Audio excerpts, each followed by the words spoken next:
संसार असाच असतो का रे पार्टनर. आज मी पुन्हा बोरिवलीच्या गाडीत. एकटा नाही, बरोबर किरण. आम्ही एका गाडीत, एका डब्यात नव्हे.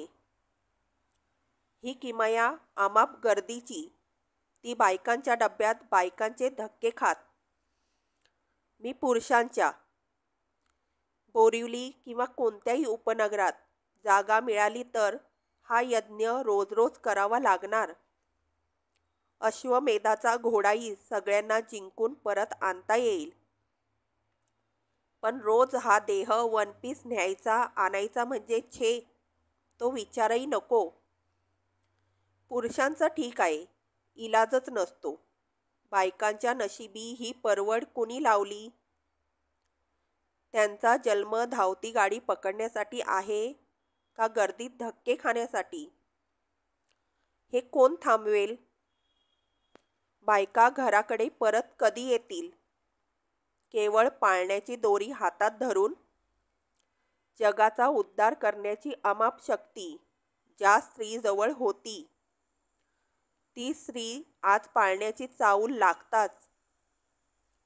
त्याचाच उद्धार करीत रजा, इन्क्रिमेंट, प्रमोशन, लेटमार्क, सिनियॉरिटी याचा जप करीत लाचारीने रोज मस्टर पकडते आहे.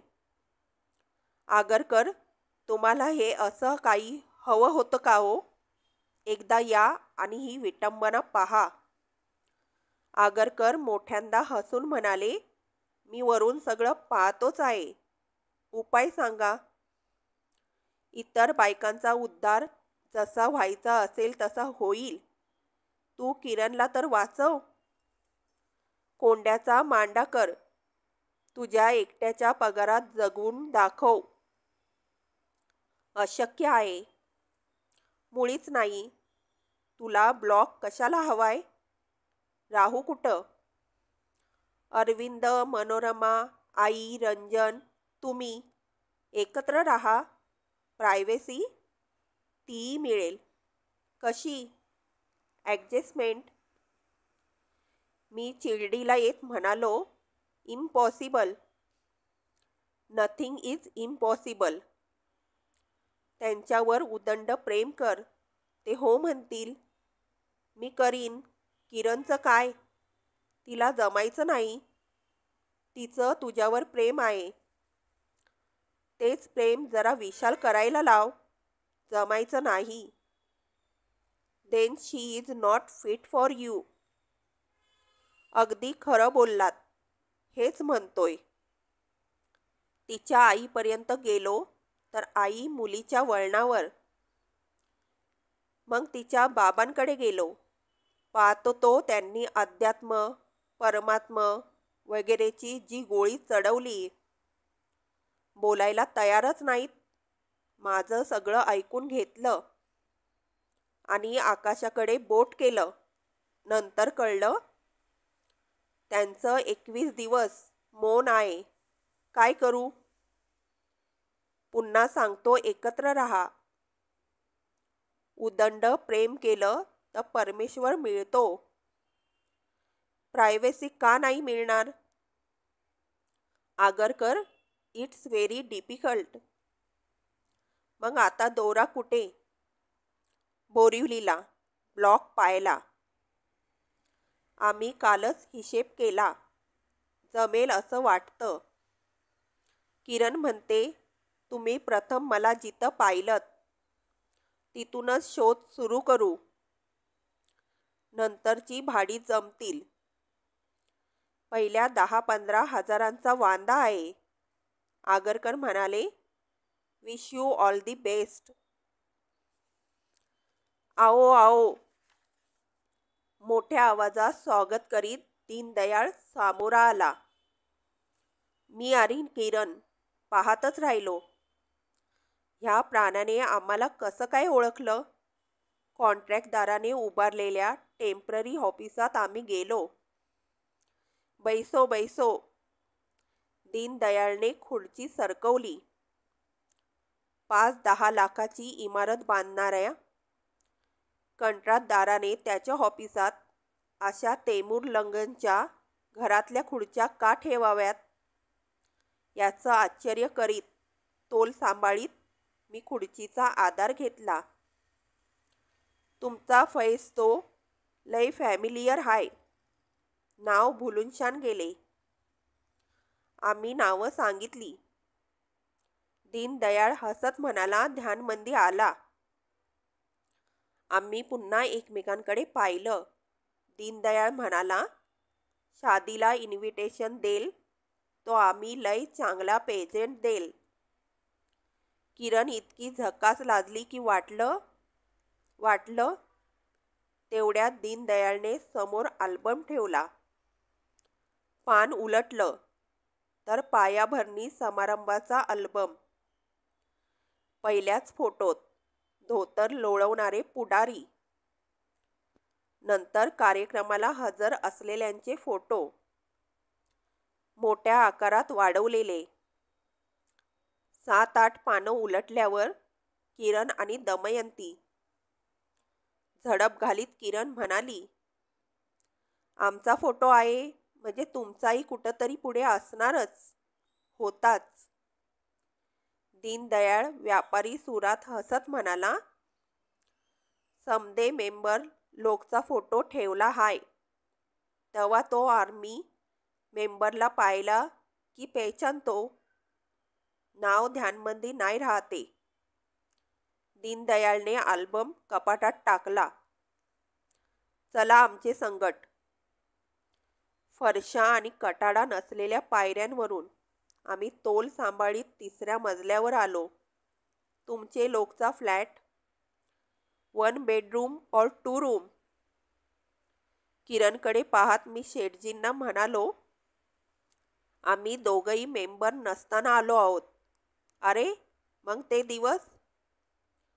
किरण गडबडीने म्हणाली, मी माझ्या मैत्रिणीबरोबर आले होते. आणि तुमची यांच्या संगट. नाही, मी एकटाच आलो होतो हॉबी म्हणून. हॉबी? वंडरफुल. कसला हॉबी? मी स्वतःच्याच येण्याचा अर्थ शोधत म्हणालो, कुणाला कसली हॉबी असते. मला कोणतीही महागडी हॉबी परवडणार नाही. शेठजी, मी काय करतो सांगू? शुअरली. मी चाळीत राहतो. चाळीतल्या माणसाला काय काय सोसावं लागतं हे चाळीतला माणूस सांगू शकेल. 4 बाजूला भिंती असतात म्हणून आपण त्या तसल्या खुराड्यांना घर म्हणतो. पण शेठजी, पठारावर राहणं आणि चाळीत राहणं यात काही फरक नाही. आपण कसं जगायचं हे जिथं मरेपर्यंत ठरवता येत नाही त्याला चाळ म्हणतात.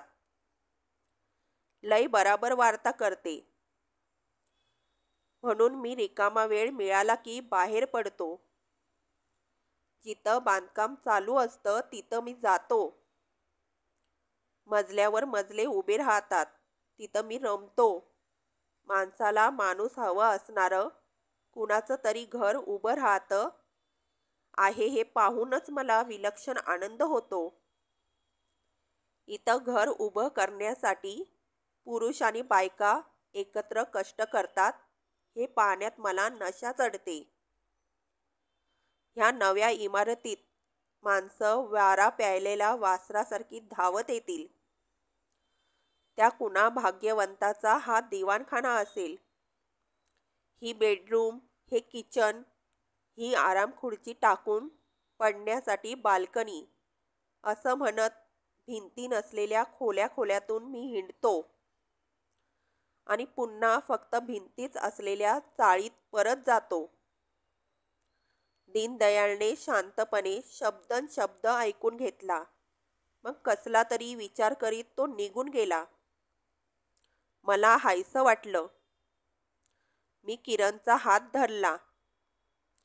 इमारतीची स्लॅब जिथं संपते तिथं गेलो आणि कपड्यांची पर्वा न करता चक्क खाली बसलो. मला एका प्लॅस्टर न केलेल्या खडबडीत खांबाला टेकलो. किरणला जवळ ओढून घेतली. अहो माझी साडी. खिशातला स्पेअर रुमाल मी खाली पसरला. आता बसते. एकमेकांकडे पाहत आम्ही बसलो. न बोलता मी माझा हात किरणकडे सरकवत तिचा नाजूक गोरा नितळ तळवा हळूच दाबला. तिने नुसताच प्रसिद्धात दिला असं नव्हे, तर माझा हात तिने होटाजवळ नेला आणि ती थबकली. मी समोर पाहिलं. कॉन्क्रीटच्या 2 खांबांना गरवारे नायलॉनच्या 2-3 रंगाच्या दोऱ्या गाठी मारून बांधल्या होत्या. त्याच्यावर लाल भडक पातळ वाळत टाकून आडोसा करण्यात आला होता. कामकरी लोकांची प्रायव्हसी त्यांच्या हातात होती. ते पातळ सरकवून कामट्याचा एक पोरगा समोर येऊन उभा राहिला. त्याच्या पाठोपाठ 3 भावंडं आली. त्याशिवाय कडेवर एक होतंच. सांभाळायचा कंटाळा आल्यावर त्याने त्या पोराला जमिनीवर ठेवलं. त्या एवढ्याशा जीवाच्या अंगात कपडा नव्हता. डोक्याला केवळ एक टोपडं. भेसळ नसलेला काळा रंग. छोटा विटोबाच. धूळ आणि वारू पसरलेल्या खडबडीत स्लॅबवरून ते रांगायला लागलं. सिमेंटच्या रंगाने ते रांगणारे गुडघे पांढुरके झाले. त्या गुडघ्यांना वाळू टोचत कशी नव्हती. क्वचित कुठे सेंट रिंगच्या फळ्यांचे गंजलेले खिळेही पडलेले असतील. आपण आपल्या पोरांना किती जपतो. ट्रिपल पोलिओ, टिटेनस ही माणसं कशी जगतात नाही. किरणने त्याच रांगत्या मुलाकडे पाहत विचारलं. तुझ्या दादांना सांग. निष्काम कर्मयोगाचं चालतं बोलतं उदाहरण इथे पहा. कसं?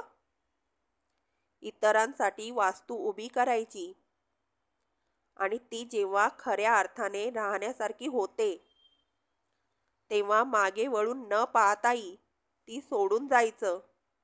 डोळे विस्फारित किरण म्हणाली. तुमचे विचार किती निराळे आहेत. नुसते निराळे आणि खरेही. खरे म्हणजे कट्टू. मुळीच नाही. दादा म्हणतात सत्य हे सौंदर्य. ते घरात बोलतात का? माझा एकमेव अनुभव पकडीत म्हणालो. कमी बोलतात, पण असं. आईंना खूप बोलायला हवं ना. चिक्कार. म्हणजे त्यांची कुचंबनाच. होते त्याची ही सवय. होत असेल. त्या मुलाकडे पहा. मी त्या रांगणाऱ्या मुलाकडे पाहिलं. ते वाळूत बसलं होतं. त्याच्या हातात पावाचा तुकडा होता. तोही वाळूत लडबडलेला होता. मुखरस पागळत होता. नाकही वाहत होतं. वाळू सकट तो पाव ते खात होतं. मजेत होतं. प्रत्येकजण असाच समरस होतो. ते ठीक आहे, पण तुझ्या बाबांची तेच दादांची कामं होतात तरी कशी? ते म्हणतात खऱ्या कामांना शब्दाची गरज नसते. 2 तास गप्प बसावं आणि आपलं किती अडलं ते पाहावं. त्यांनी तुझ्या आईवर प्रेम तरी कसं केलं असेल काही कळत नाही.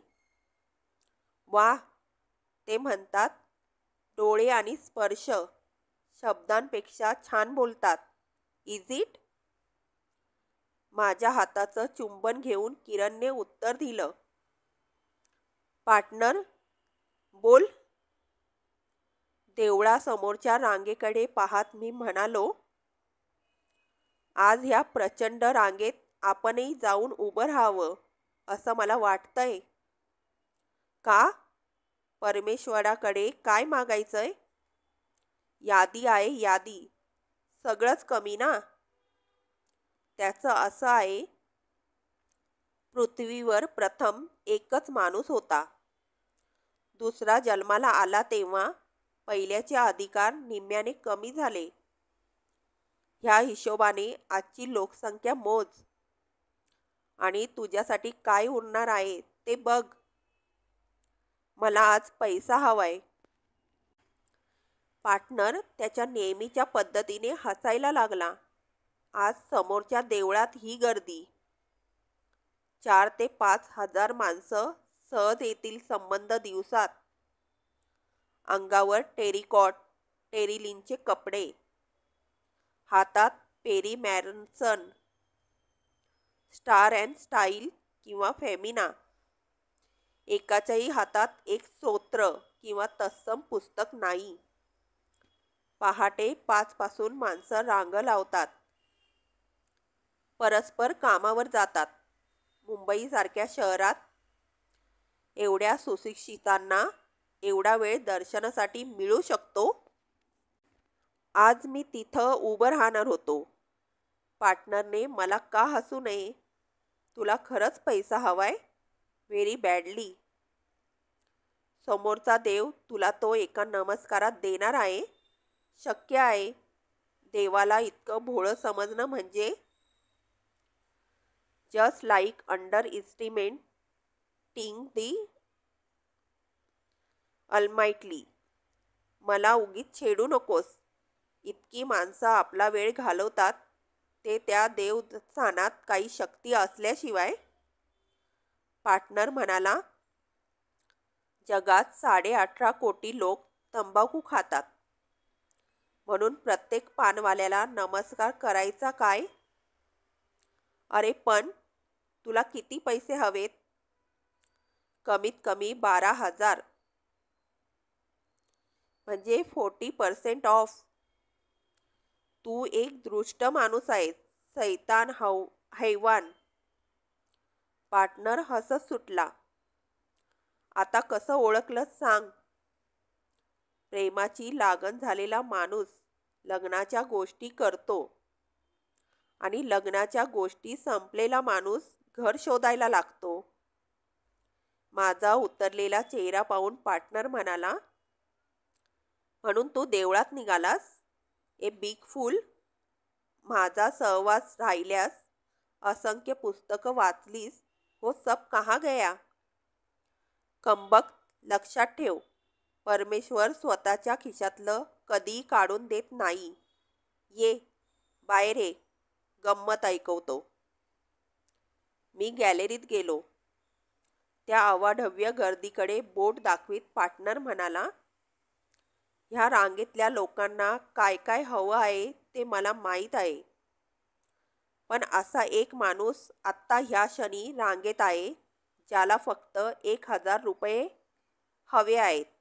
आता समज. मी 5,000 हँडबिलं छापली. इथं वाटली. त्यात लिहिलं, ही दगडाची मूर्ती प्रसन्न होण्यासाठी तुम्ही 2 रुपयाचा नारळ, 4 आण्याचा हार, रुपयाचे पेढे असा काही खर्च करता. तुमच्याच रांगेत एक गरजू माणूस उभा आहे ज्याला फक्त काही 1,000 रुपये हवे आहेत. त्याला एकदाच 1 रुपया द्या. त्या क्षणी परमेश्वर पावला असं त्याला वाटेल. 1 तासात त्याला 1,000 मिळतील. काय होईल सांगतोस? मी गप्पच होतो. एकही हरामखोर रुपया देणार नाही. आणि तुला किती हवेत? 12,000. मी यांत्रिकपणे हालचाल व्हावी तसा पुटपुटलो. रजिस्टर पत्र मला, तेही दुकानाच्या पत्त्यावर. सगळंच नवल. पत्र घेतलं, फोडलं, वाचलं. विश्वासच बसेना. चंद्रकिरण सोसायटीचं लेटरहेड असलेलं पत्र. मजकूर आणखीनच आश्चर्य आणि आनंद वाढवणारा. Dear Shrinivas, it's give me great pleasure to inform you that your name has been included in the waiting list of the members of the above society. You will be allotted a flat with one bed. As and when the vacancy occur as per the priority list, kindly see the undersigned at your earliest and collect document from the office at site. Yours sincerely, Deen Dayal. आज मी आणि किरण बोरिवलीच्या गाडीत. मात्र आज ती अट्टाहासाने पुरुषांच्या डब्यात आणि माझ्या निकट. आज स्टेशनापासून स्टेशन कधी जात आहेत हे कळत नव्हतं. गर्दी नाही, ती गाडी नव्हेच. फक्त यार्डात जाणारी गाडी रिकामी असते. आत आमाप गर्दी. किरण भोवती माझ्या हाताचा तट. तिला कुठूनही स्पर्श होणार नाही याबद्दल मी जागरूक. मला त्याचा चक्क गर्व. आजूबाजूला नजराच नजरा, त्यात हेवा, मत्सर, माझा रागही. मी जागरूक, तरी स्टेशनवर उतरण्याच्या धांदलीत. किरणचा एखादा निसटता स्पर्श मिळण्याचा अनेकांचा प्रयत्न. त्या प्रेरणा स्वाभाविक. म्हणून मला प्रवाशांचा राग नाही. तरी माझा बचाव चालूच. किरण माझी कोणी नसती तर तिचा एखादा स्पर्श मी सोबतीला घेत उतरलो असतो. पण आज ती माझी. Yes, she belong to me. Partner, you told me the gospel truth. मालकी हक्काची भावना, हेच मोठं सुख. तुमचा तो फ्रेंड लई राजा माणूस. शेठजी पण. You are luckily to have such a friend. तुम्ही पण पैसे का घेतले? बायडी लोक कुमकुमला नाही नाही बोलत. आमचा तो बिझनेस आहे. लई खटखट करू नको. Just sign here. किरण, काय करू? सही करा. पार्टनरशी भांडायला मी येते तुमच्याबरोबर.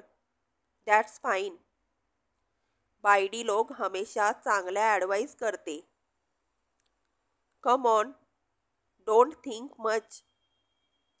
थरथरत्या हाताने मी सही केली. आज ओहोटी होती. कृष्णाने सगळ्या गोपींना घेऊन कुठंतरी लांब जावं, तसा समुद्र त्याच्या लाटांना घेऊन लांबवर गेला होता.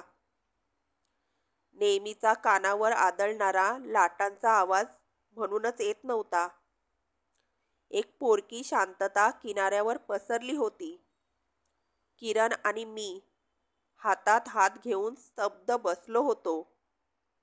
आयुष्याचा हिशेब लागत नव्हता.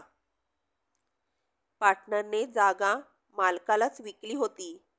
कितीला? तर 12,000. ठाव ठिकाणा न सांगता तो नाहीसा झाला होता. कुणाचा कोण? का भेटला? चटका का लावला? कुणाची कोण? पण ही पोरगी इथं माझ्या शेजारी. 60-70 लाखांच्या या अफाट शहरात हिला मी आवडलो. किती अपार विश्वासाने ती आता ह्या काहीशा एकांतात माझ्याजवळ बसली आहे. सकाळी बोरिवलीच्या गाडीतही माझ्या हातांचा विळका तिला पोलादी वाटत होता. डब्यातली सगळी माणसं जर पिसळली असती तर माझा असा काय पाड लागला असता? माझ्यावर कुणी असा अमर्याद विश्वास ठेवून माझ्याबरोबर कुठेही कुणी येत आहे, आलं आहे. हा माझा अतुलनीय गौरव होता. पण त्या गौरवाला एक बोच होती, हुरहुर होती. किरणच्या स्पर्शाने रोमारोमात सतारीचा दीडधा घुमायला हवा होता. पण नाही. पार्टनर, तू हे काय केलंस? आता मी इथं किरणजवळ, पण माझ्या मनात तू. औषधांच्या निमित्ताने दुकानात आलास. हजारो लाखो गिरायकांपैकी तू एक.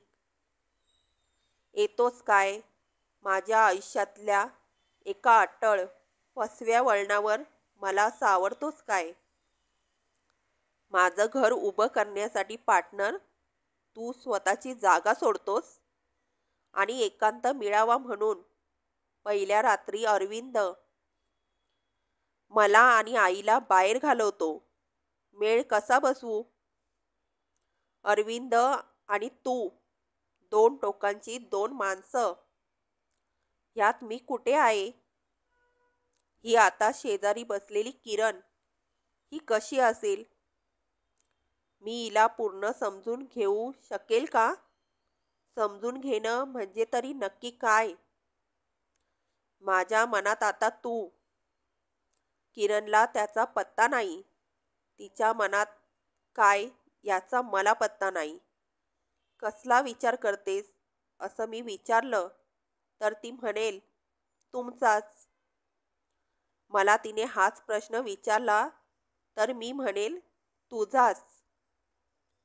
एकमेकांचं समाधान होईल, स्वतःचं नाही. संसार असाच असतो का रे पार्टनर? मी पार्टनर बोलतोय. बोल बोल. मी जवळजवळ किंचाळलोच. हातातलं काम टाकून देवदर पाहत राहिले. पार्टनरचा आवाज मी तब्बल 2 महिन्यानंतर ऐकत होतो, माउथपीसवर हात ठेवत. मी देवदरांना म्हणालो, पार्टनर बोलतोय. माझं ओरडणं सार्थ होतं. हे मला जणू देवधरांना पटवून द्यायचं होतं. त्या हसले. कधी भेटतोस? तू म्हणशील तेव्हा. कुठून बोलतोयस? फोर्टमधून. दुकानात येतोच? नाही जमायचं. तूच आत्ता ये. आत्ता? मी डेक्कनने पुण्याला जाणार आहे. लगेच निघ. कुठं तरी बसू. गप्पा साठल्या आहेत. भेट तर हवीच आहे, पण आता? You have to. मी रेशम भवनमध्ये कोपऱ्यातलं टेबल अडवून बसलोय. लगेच निघ. माझं न ऐकता पार्टनरने फोन खाली ठेवला. मी देवधरांसमोर जाऊन उभा राहिलो. माझा चेहरा पाहून ते म्हणाले, पळा. पार्टनरकडे मी कितीतरी वेळ नुसता पाहतच राहिलो. शेवटी तो म्हणाला, असा पाहत राहिलास तर डेक्कन सुटायची वेळ हा हा म्हणता. डेक्कन जाऊन दे. ती जाणारच वेळ झाली की. तुला कोण सोडतंय? एवढ्या धावत्या भेटीवर मला समाधान नाही. मान्य आहे, तरी थांबता येणार नाही. का? सध्या वास्तव्य पुण्यात आहे. आणि नोकरी इथं? येस. पार्टनर असं काही करायचं अडलं होतं? वेळ थोडा आहे. दुसरं काहीतरी बोलू. तू मला बोलून देणार नाहीस हे मला माहीत होतं. कारण तू तुझ्या जुन्या मित्राशी तू ह्यापेक्षा एखाद्या चांगल्या विषयावर बोलू शकत नाहीस का? तू काय काय विचारणार हे सगळं मला माहीत आहे. तेव्हा नवं बोल. ब्लॉक झाला? नाही. लग्न झालं? नाही. काय विचारतोयस काय मग? अरे काय करतोयस काय मग? तुझी वाट पाहतोय. समज उभ्या आयुष्यात मी पुन्हा भेटलोच नसतो तर? मी हा विचारही करू शकत नाही. तू नसलास तर जगायचं कशाला? पार्टनर नुसता हसला. माझी टिंगल करतोस ना? टिंगल तुझी?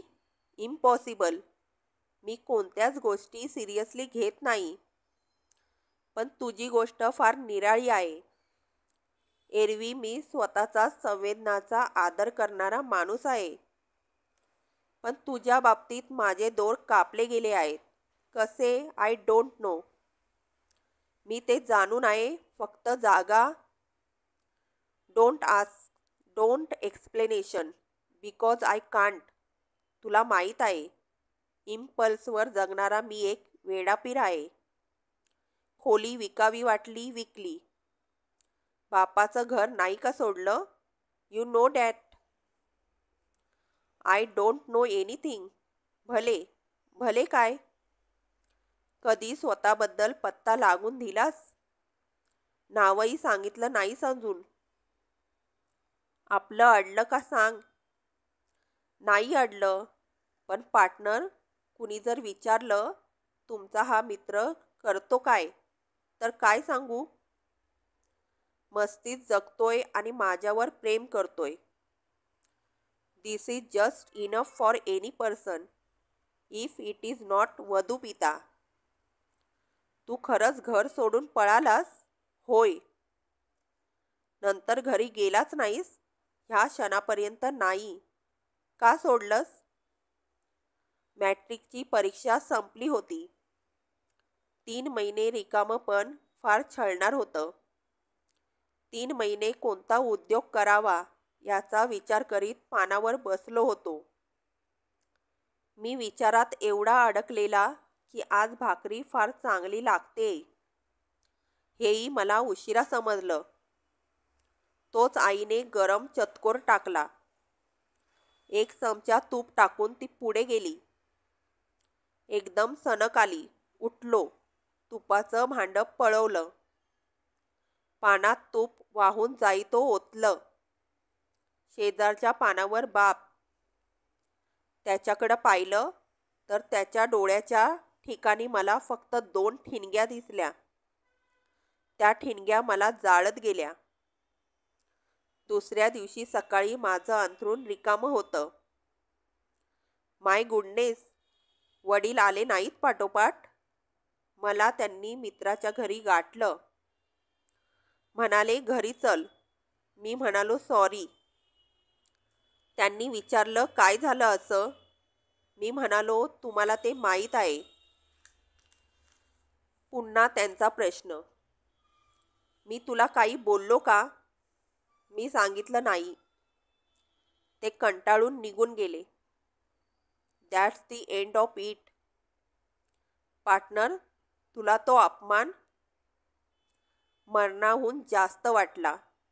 आता तूप म्हटलं की फक्त 2 ठिणग्या दिसतात. तेवढ्यासाठी घर का सोडलंस? कारण बाप खानावळवाला वाटायला लागला. मोजून जेवायला वाढणारा. इतक्या साध्या. संसाराचा अर्थ असाच एखाद्या क्षणी समजतो. पोटचा पोरगा आणि साजूक तूप. ह्यात तूप जास्त महत्त्वाचं ठरलं तो संसार. तू वडिलांच्या दृष्टिकोनातून पाहिलंस तर?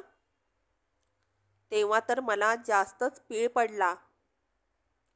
ऐपतीचा विचार ज्या बापाला प्रथम करावा लागला त्याचं दुःख किती मोठं असेल. हाच विचार असह्य झाला. तेव्हाच ठरवलं कुणाचा तरी मुलगा होण्याचा आपण टाळू शकत नाही, पण कुणाचा तरी बाप होणं आपण निश्चित टाळू शकतो. मी पार्टनरला विचारलं, हा पलायनवाद होऊ शकत नाही. रामदास स्वामींना हा प्रश्न विचारशील? त्यांनी प्रपंच करावा नेटका असंच सांगितलं. प्रत्येकाची संसाराची व्याख्या निराळी आहे. माझा संसार मस्त चाललाय. मी मस्तीत जगतोय. जगावर माणसांवर मी खुश आहे. शरीराने जगतोय म्हणून शरीराच्या सगळ्या भूका प्रमाण मानतोय. नैतिक अनैतिक असली बकबक करून कोणत्याही भूका मी मारीत नाही आणि स्वतःसाठी समोरच्या माणसाला त्याच्या मनाविरुद्ध वाकायला लावित नाही. माझा संसार माझ्या देहाशी चालला आहे आणि तो सर्वार्थाने संपन्न आहे. पश्चातापाच्या एकाही क्षणाने माझा वर्तमान काळ खाल्लेला नाही. भूतकाळ अडलेला नाही. पण पार्टनर, तू विचार करू नकोस. तुला पेलणार नाही. मला सगळंच अकलनीय आहे तुझं. माझ्या समाधानासाठी फक्त एक सांग. तुझे 12,000 माझे? मग दुसऱ्याची जागा तिसऱ्याला विकून मी पैसे चौथ्या माणसाला दिले. तो हिशोब संपला. संपला कसा? सांगतो. मालकांनी मला पैसे दिले. ते त्यांनी नव्या माणसाकडून वसूल केले. म्हणजे मालकाचे पैसे मालकांना मिळाले. बरं, ते 12,000 माझे नव्हतेच. म्हणजे मी तुझा सावकार नाही. जो नवा माणूस तिथं राहायला आला त्याने पैसे त्याच्या जागेसाठी गुंतवले. आता ह्यात तुझा सावकार कोण ते शोध आणि त्याचे पैसे फेड. जाऊ दे, तुला हेही समजणार नाही. बोलता बोलता पार्टनरने घड्याळ पाहिलं. डेक्कन क्वीनसाठी. ते मला लगेच समजलं. केवढी दगदग लावून घेतलीस मागं? दगदग मुळीच नाही. अरे यार, डेक्कनचं पण एक वातावरण असतं. खूप निराळी माणसं पाहायला मिळतात. 8 तास मस्त जातात. प्रवासाचा रिदम थेट डोक्यात जातो. पास काढलास? हो. किती पडतात? 572 रुपये 50 पैसे. इतके? आकडा मोठा वाटतो, पण मी 5 खेपा केल्या की पैसे वसूल. 6वी खेप मारली की रेल्वे बुडाली. खूप दिवसांनी मोकळं हसलो. पार्टनर, खरंच सांगतो, तुझ्याशिवाय जगायचं म्हणजे मला. पार्टनरने वाक्य पुरं होऊ दिलं नाही. तिसऱ्याच दिवशी पार्टनरचं फक्त 2 ओळींचं पत्र आलं. Nobody is indisable. Cemetery is full of such people. Those who thought themselves indisable.